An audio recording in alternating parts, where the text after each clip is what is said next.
session today is Library 2035, Imagining the Next Generation of Libraries.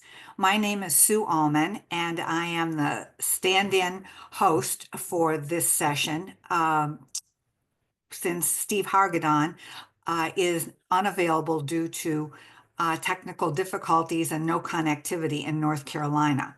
But I am very happy to welcome all of you today. As was mentioned in chat, this is a truly international audience. So we are thrilled to see all of you here. And we know that you are going to be learning so much from today's speakers and sessions. I want to make a note of our founding partner, SJSU School of Information, and we'll hear from Dr. Sandy Hirsh today, who is responsible for being the founding partner. We also have support from SkillType, so we thank them very much for their generosity.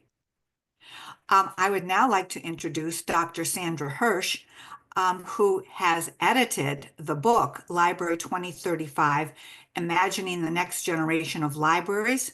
And this is the impetus and inspiration for today's stellar panel, the sessions that are evolving around what we as a profession are going to do to get ready for 2035.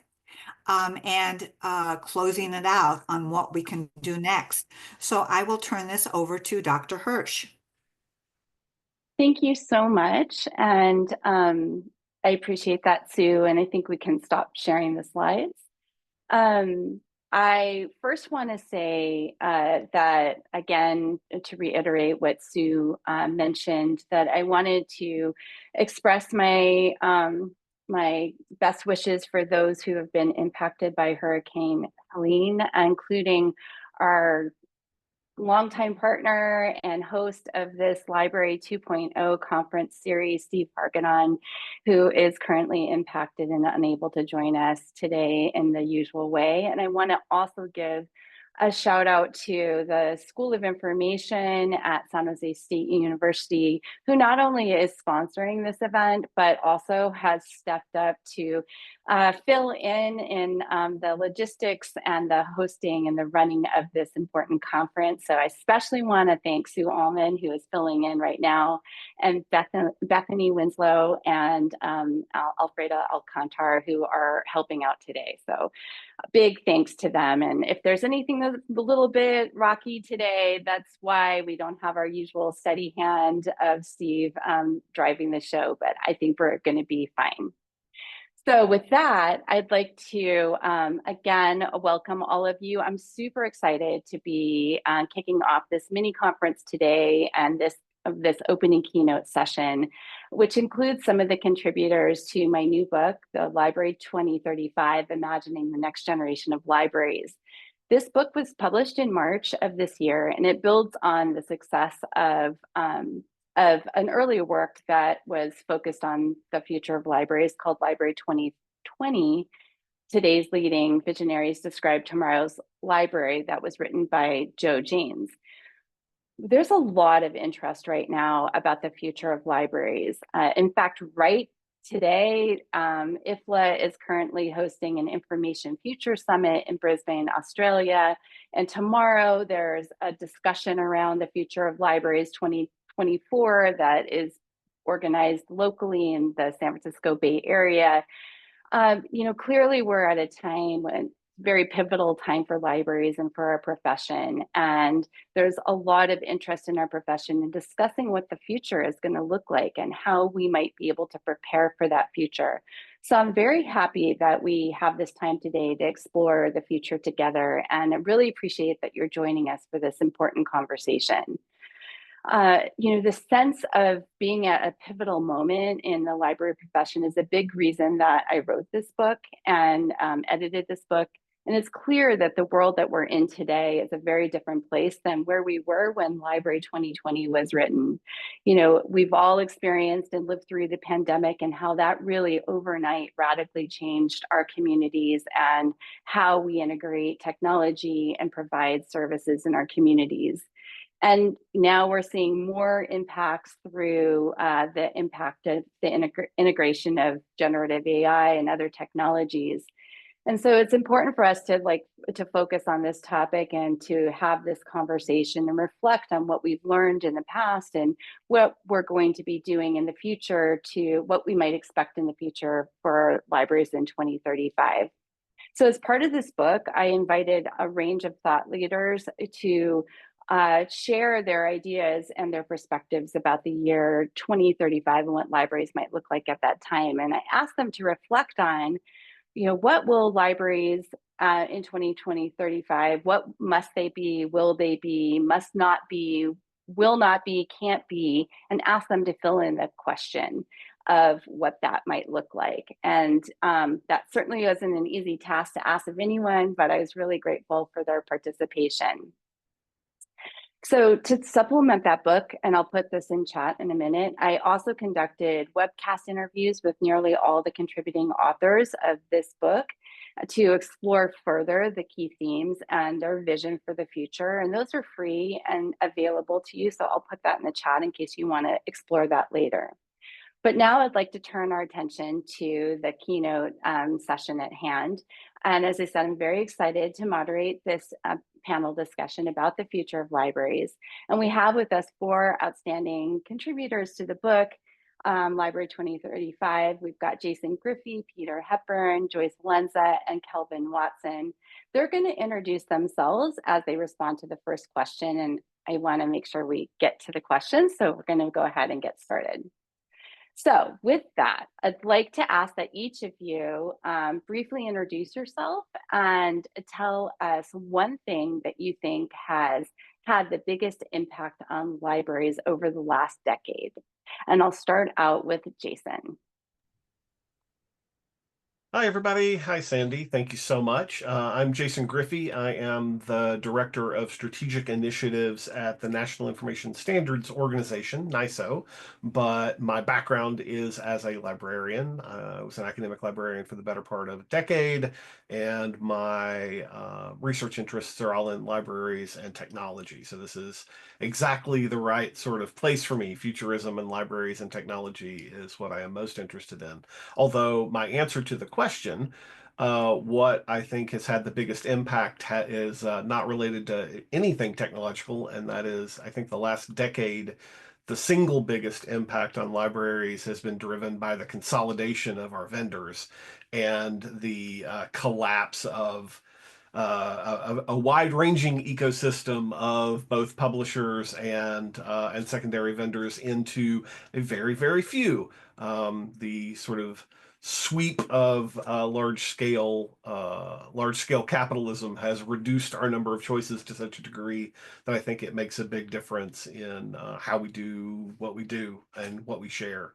So I think that's the biggest change in the last decade or so. Thank you so much, Jason. And let's go to you, Joyce. Great. I'm Joyce Valenza. I have been a librarian for like 45 years. I started as a reference librarian at the Franklin Institute, was with the Free Library of Philadelphia for 12 years as a public librarian, spent 25 years as a very happy school librarian, largely in our high schools.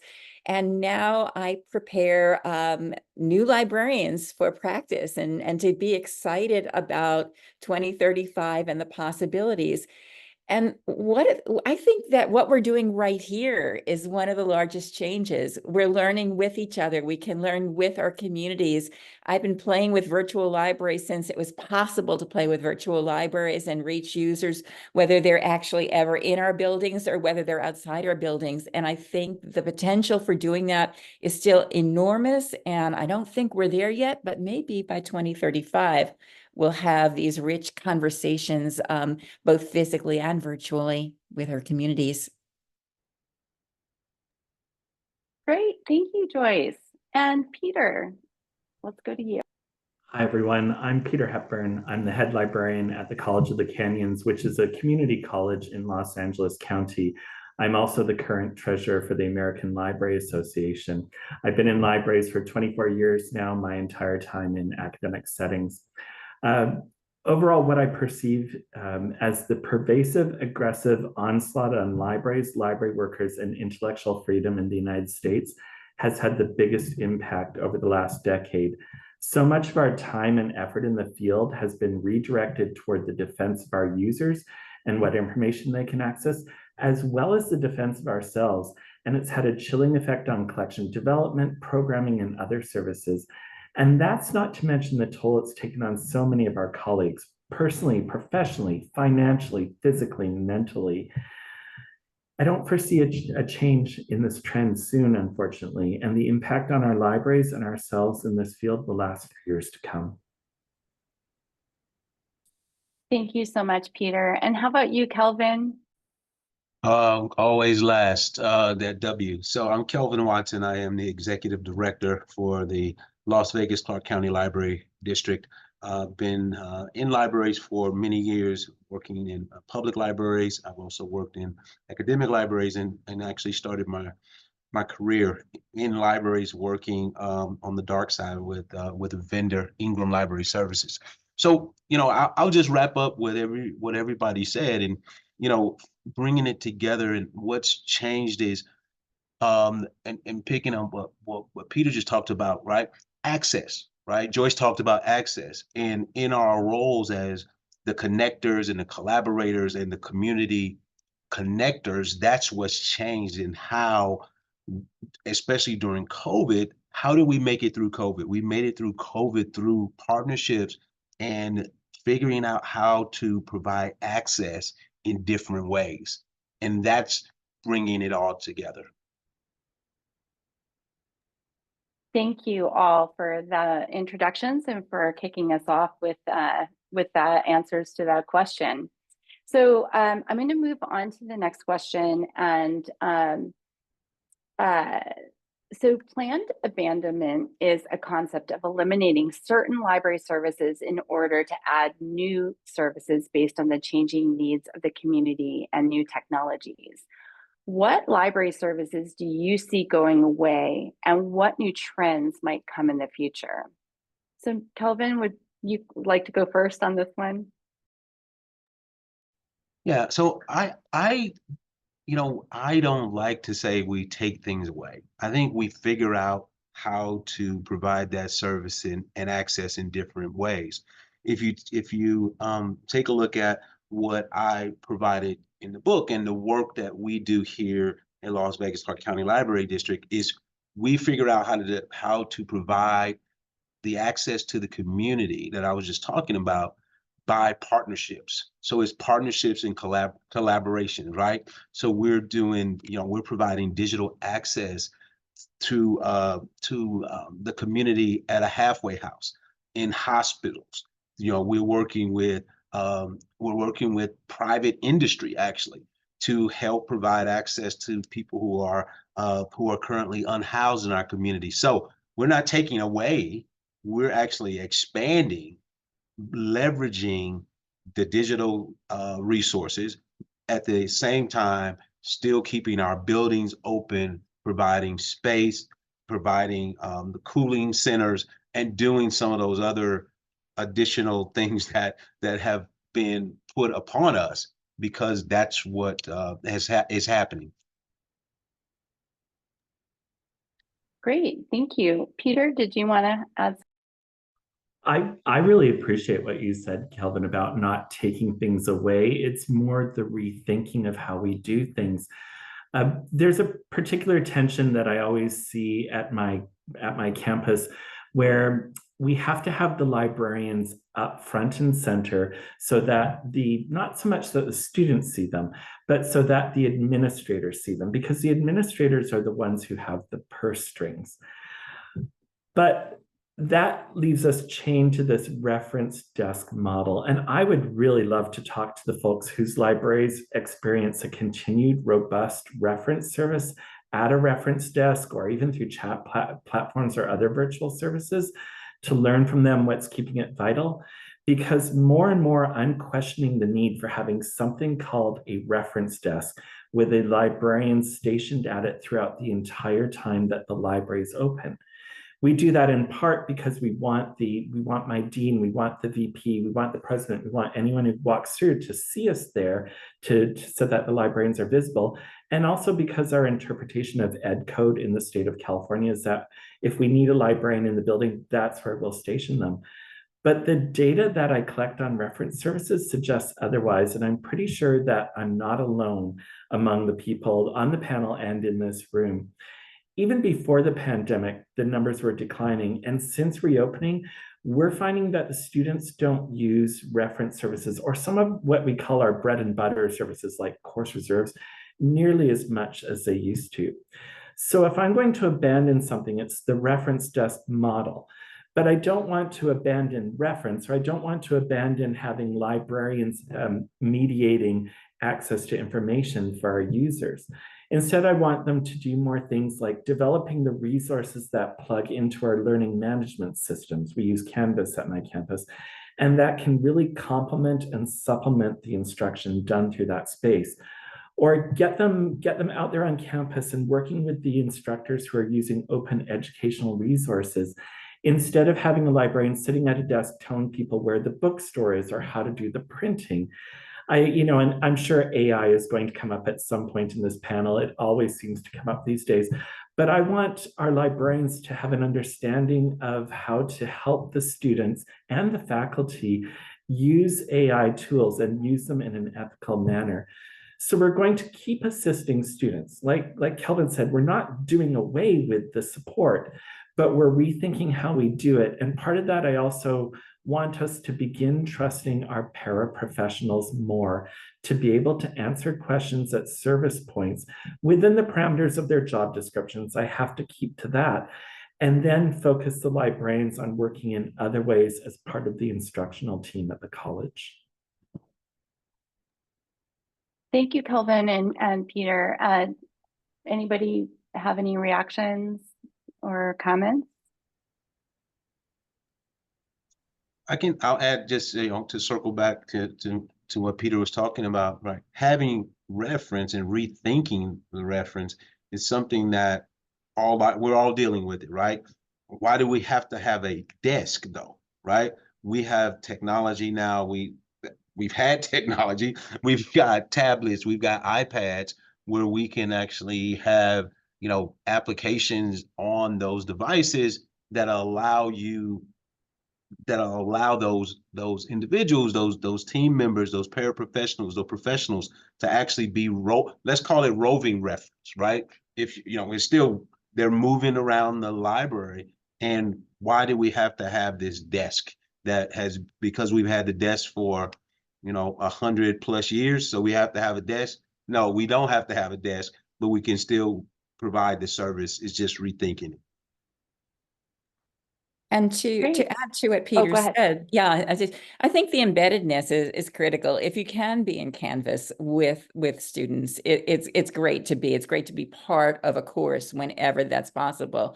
When I have my students and my LIS students evaluate database hubs at universities, one of the things we've noticed is it's impossible to get to a LibGuide from a database. You're not getting the librarian's expert advice and guidance when you're in a database, and that is an opportunity that I think we lose sometimes. So, rather than to just get past that one shot's are the only way, and to really feel like you're part of a Canvas course, especially in those courses where librarians are most needed. I just think we haven't fully seen that potential yet. Great. Well, we can move on. Oh, Jason, did you want to say something? No, I'll wait. I'm good. Okay. I think it was Peter said we always get to AI. Well, that is the next question. There is a lot of talk, both positive and concerning, regarding the impact of AI. So I'd like to hear your thoughts. What should libraries be doing to put themselves in the driver's seat with AI and any other future disruptive technologies?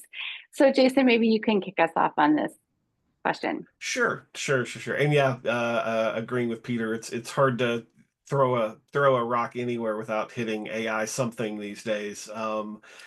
I think the main thing that I sort of worry about and think about carefully when it comes to AI services and tools, especially as they relate specifically to libraries, is libraries and sort of the broader learning endeavor that revolves around libraries, right? That it's really important that we don't sort of understand AI as the single monolithic thing. There are so many technologies with AI underneath them, some of which are, I'm not going to say benign, but certainly not actively harmful, right? They are not malignant in the way that other types of AI in a learning process might be. So it really does behoove librarians and information professionals, sort of writ very broadly, to understand the differences between the different models, types, ways AI works, ways these like large language models work as compared to the sort of more hip and trendy RAG models that use a secondary filter for the large language models to be able to return results. To there's like all of these little details, and while you don't need to know how to build them yourself, and you don't need to know how to necessarily even you know, like start one from scratch or anything, it does behoove, I think, all of us to understand um, the manner and mechanisms that all of these sort of systems have in common, and the reason we use a single term to kind of, to illustrate them all. And the biggest reason is that understanding that sort of theoretical allows you to make judgments about whatever new tool is coming. It's almost impossible to stay on top of the new tools that are being released that have some kind of flavor of AI in them. But if you understand how a large language model works sort of underneath the covers, even if it isn't sort of entirely understandable by human beings, if you have a basic understanding of sort of what it's doing, you can make judgments about these new tools much more efficiently and much more accurately. So I think the one thing that I would say for libraries to maintain their position as information experts is to continue to be an information expert and learn how these tools work in the same kind of way that way back in the day you had to learn how a database works, right?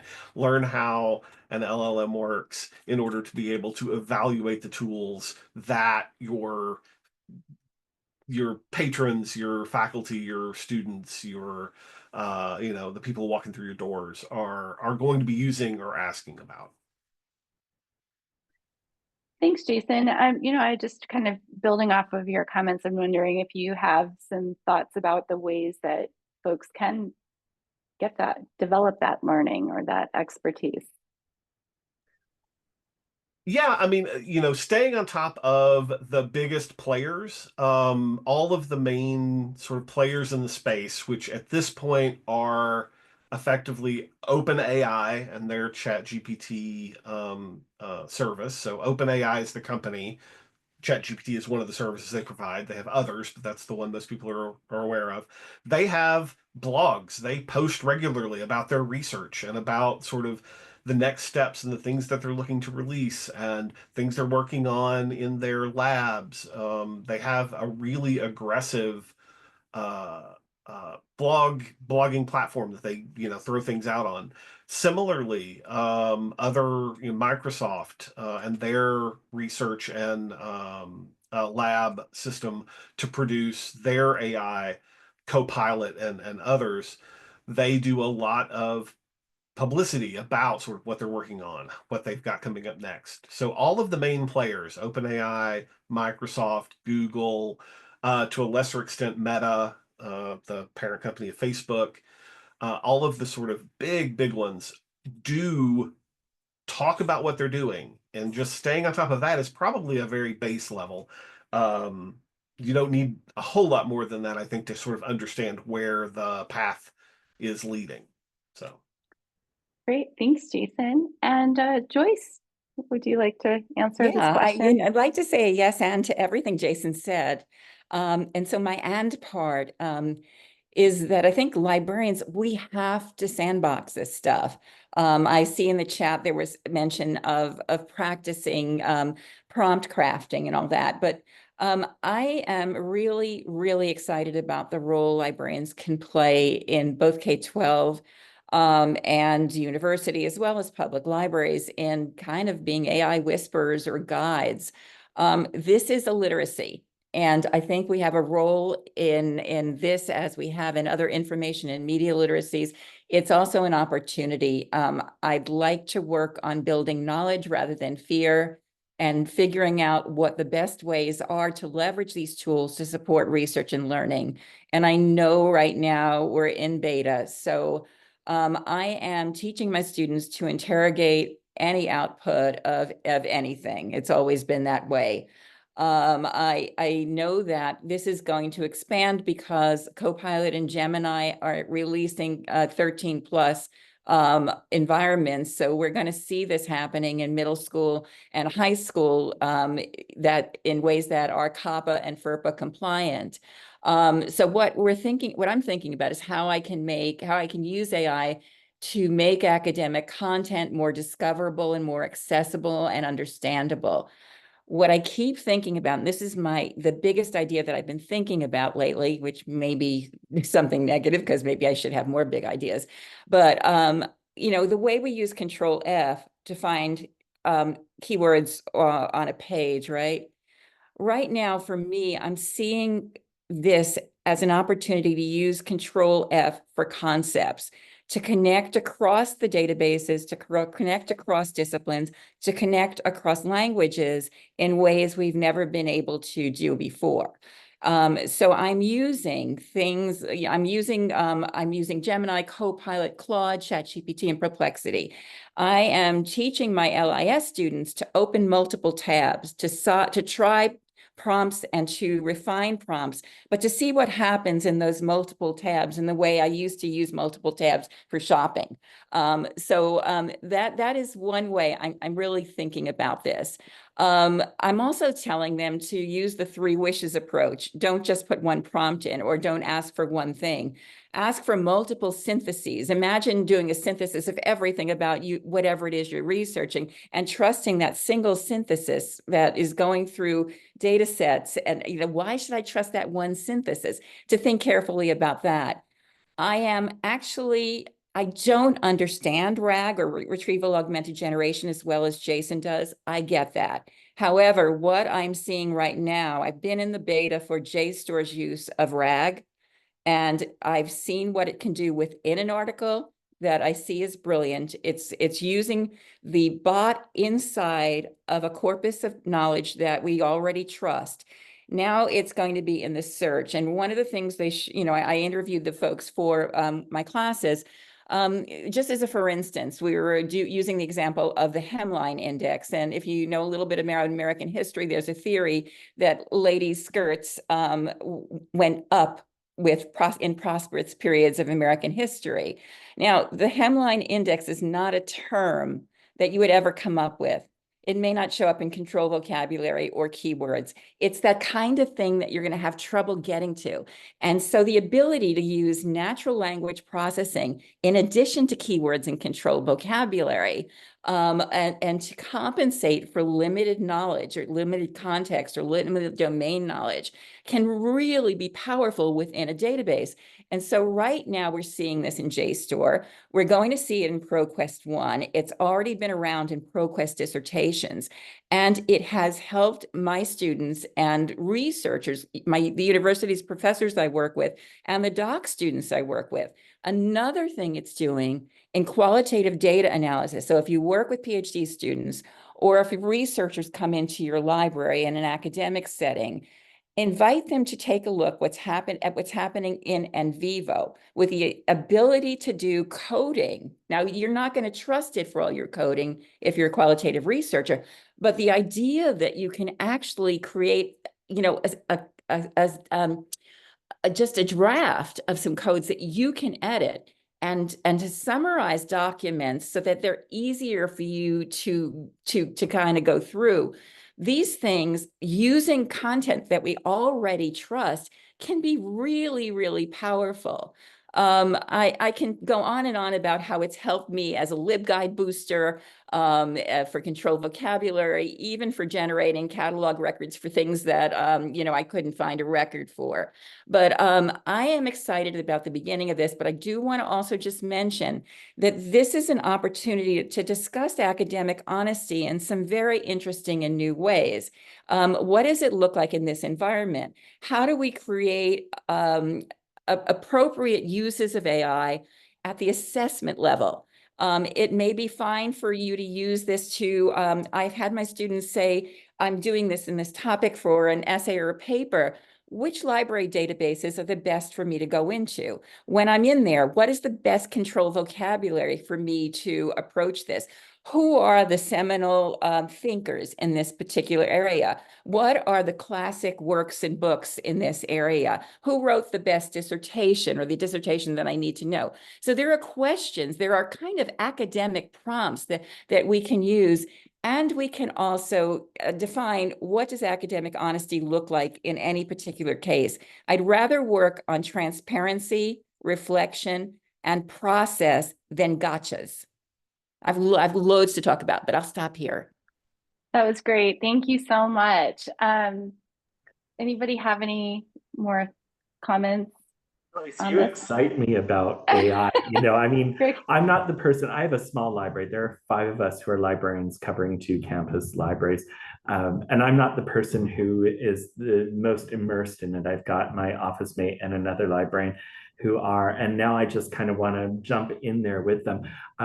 There's so much that you said that I want to go off and explore, learn more about. I'm really glad you mentioned about the gotcha. I have been involved on my campus in the past on an academic integrity task force that has veered heavily into AI. And it was always interesting to me, the split on this task force between the people who really wanted to be punitive in nature, who wanted to be like, we're going to get you. We know you're using this and this is a bad thing. And the people who are like, no, they are using it. We are using it. Let's do it responsibly and ethically and try to put up the guideposts for that.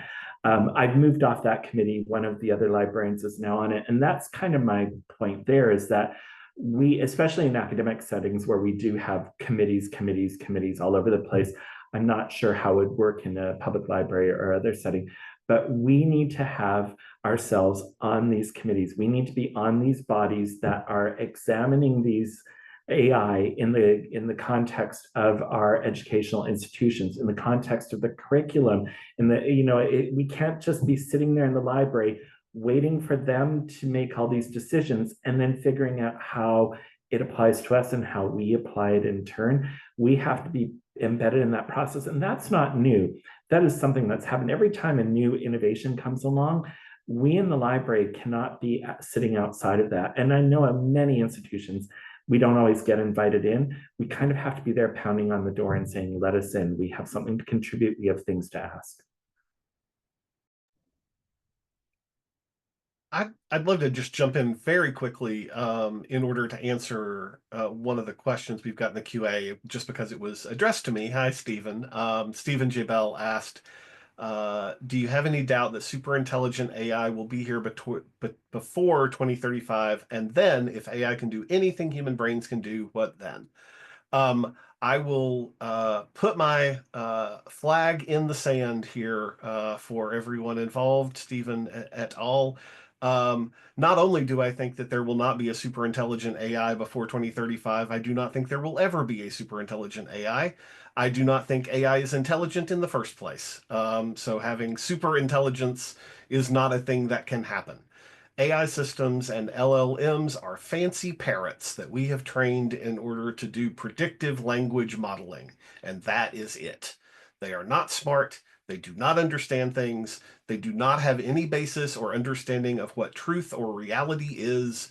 They are not search engines. They are predictive language models, and that is all they do. Now, they do that really well. and we are really, really easily fooled.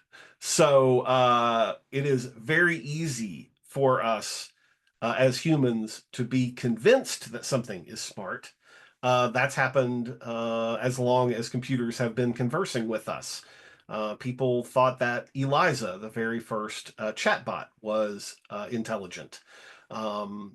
It's because we don't have we are very likely to give things the benefit of the doubt if they appear to us in a human way, right?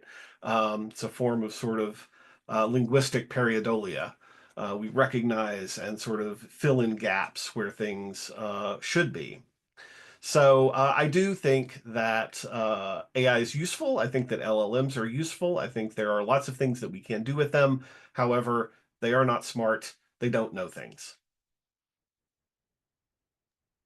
I was Thank you, typing, Jake. if anybody wants some use cases and research and reference, see me after class. Great. Well, thank you all. And I see that there's so much great conversation happening in the chat too. Hard to keep up, but I'm really excited to see the conversation. Let's move on to our next question because I think we could spend a lot of time here and there's other things I want to cover. So what do you guys think are the most important, relevant, meaningful services or technologies that we should be considering? And how can we keep pace or stay ahead of the emerging trends? So, Jason, why don't we start with you on this one? I feel like I've been talking too much, so I'll make this one short. You know, we AI, LLMs, we've sort of covered that. One of the things that excites me the most in terms of technology right now is a sort of drive in the internet online communities to decentralize our tools away from sort of these monolithic providers like Facebook and Twitter, formerly something else. The drive to sort of use tools that have decentralization as their core as their sort of core technology, like Mastodon, PeerTube, other sort of alternatives to the monolithic providers that have taken over the internet, for lack of a better term. This new decentralized technology stacks allow for communities to really drive much more centralized services. They allow for much more individualized conversations to occur. They're just much more in the model of something like a public library or something like an academic library. They're very concerned about their localized communities. And I think as a model for technology that we should be adopting and using and exploring, that decentralization sort of effort is one that we should be looking at, because I think it's got some powerful social overtones that would be really useful for us. Thank you, Jason. And Peter, would you like to respond to this? I'm going to punt a little because I'm not Jason. Technology is not my forte. So I'm going to address the second part a little more. How can we keep pace or stay ahead of the emerging trends? And as the chat has been scrolling up, I think it was someone named Laura McLean who commented about feeling like they're 5 years behind and they're only just now getting to things. You know what? Me too. I've said I've got 5 librarians and 2 campus libraries. I can try to get ahead. And the notion of being proactive versus reacting is appealing after all. But the reality is that the best I can do is keep pace or even just catch up. A lot of what we do in our libraries is driven by the resources we have. So you only have, as someone's just put in, 2 librarians in their space, or you've got budget constraints. A lot of the things that we take on in my library in terms of new databases and even looking at potentially ChatGPT comes through what we can do in our consortium, how we can realize cost savings that way, because my budget, like everyone else, is finite. But one thing that I do try to do is stay open to ideas when they come to me. So when my dean comes to me, when my VP, when the president comes to me, our president just recently retired, but prior to her retirement, she was really keen on putting a VR suite in the library. And I just said yes, in part because I don't say no to the president, but also because it's just a great opportunity for us to take on something new. And yes, it gives up a little bit of real estate, but you know what? It may bring some people into the building who haven't been in there before, who are going to try out something new. And we can say, well, while you're in here, here's what else we've got. Or they might even just sit and study, which is perfectly great as well. So keeping up for me is saying yes to these things, or being open to saying yes, especially if they come with some sort of financial or other support provided by my administrators, and not clinging to our territory and the old way of doing things so much. And if you do fall behind, just do the best that you can for the users that you have. That's all we can ask of you. Thank you. Joyce, did you want to say something? Sorry, go ahead. Okay, Yeah, go just ahead. another AI thing. I know I'm getting killed in the chat, and I don't care because I am seeing potential in terms we are meeting a whole number of students who do not speak English. And my language is very limited. The ability for us to communicate so much more effectively is there. The ability for us to translate texts, especially if they're OER texts. I mean, this is really very powerful. The ability for us to make global connections, to have chats like this across a variety of languages and different modalities can be really powerful. I think we need to be open to these explorations. And I agree with everybody. AI is not intelligent. It helps me get to some of the intelligence that I'm trying to get to. It helps, I'm being the smart one in my particular use of this stuff. And when I'm relying on a corpus of reliable content, I don't know why this is so hard to get to. And I also don't know why we're doing so much Wikipedia bashing in there. Stop it in that chat. I could talk about all these things for hours, but I won't. Anyway, I'm excited about 2035. And Jason, had you wanted to make a comment too?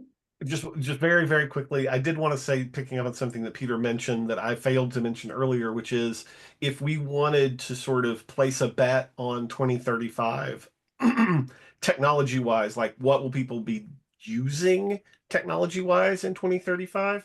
I'm going to put my money on some form of AR device. I think most of the large tech companies are betting extremely heavily on the fact that some sort of device like glasses that does an overlay of information upon the real world is going to be the successor to the phone as our primary computing device.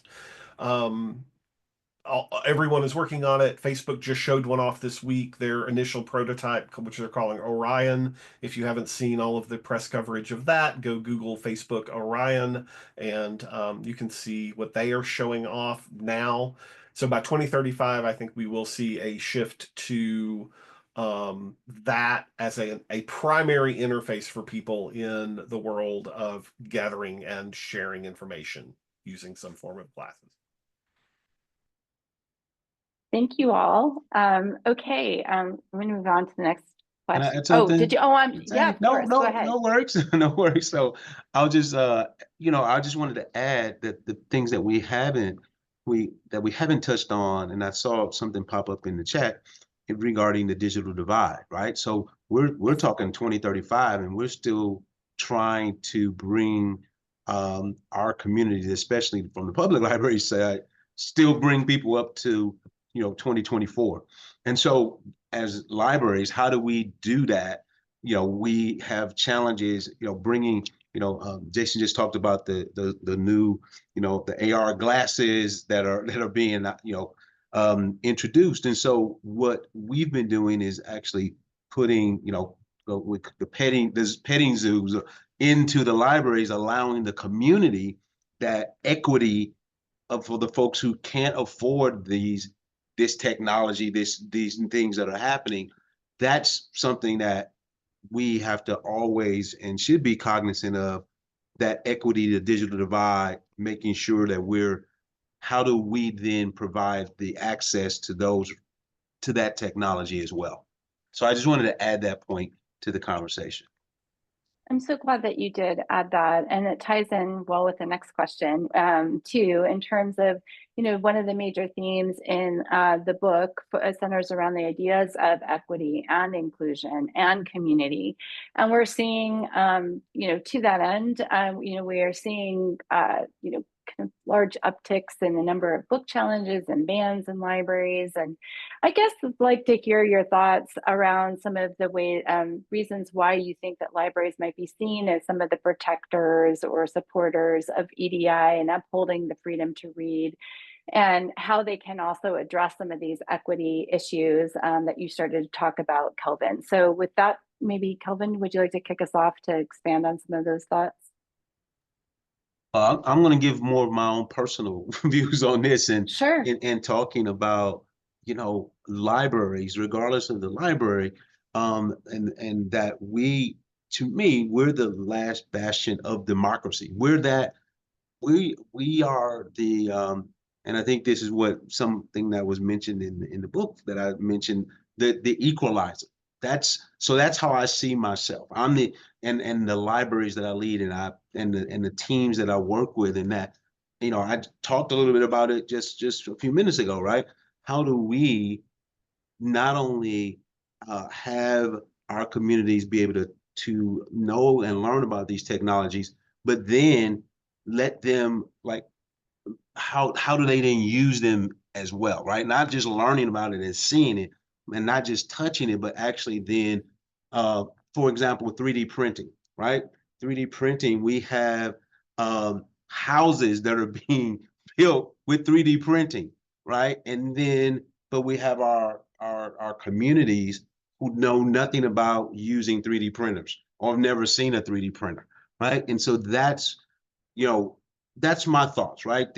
Inviting and making the library a place, again, regardless of the library, where people are invited in, right? Especially as we continue to have people come to I won't even talk about people who are coming to the country. What about the people who are right here who need those resources that the library has to offer? We're certainly stretched. Our budgets are certainly not increasing. They're moving. They're moving it's like the shell game, but we're still being asked to help everybody and be available to everybody. Last thing I'll say, I was just out in our community here in rural Nevada a few weeks ago, where we had we didn't call it a food pantry, but where they were providing 900 pounds of food right outside of a small Air Force base. So people, even our military service folks, aren't being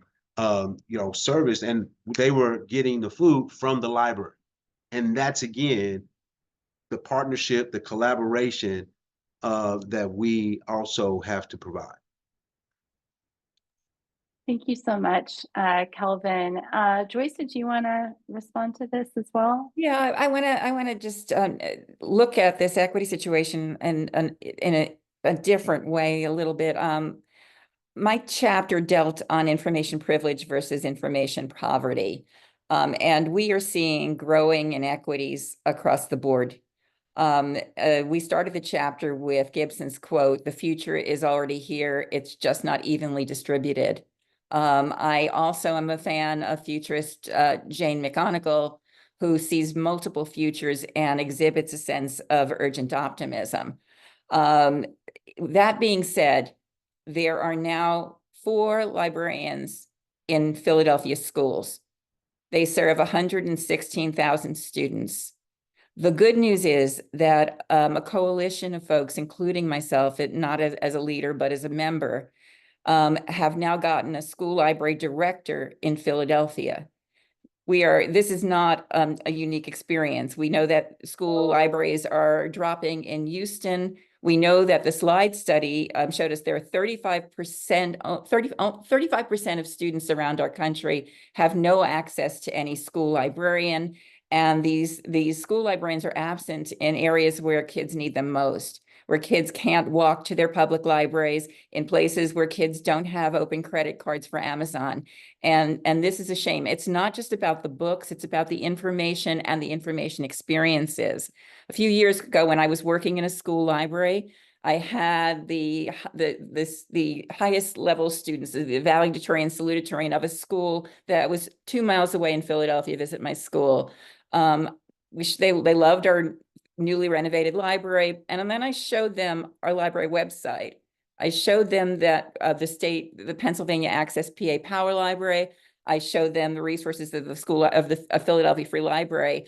And I said, what are you researching right now? And the kid said, well, we have a paper on Hamlet. I said, so you need some Hamlet criticism, right?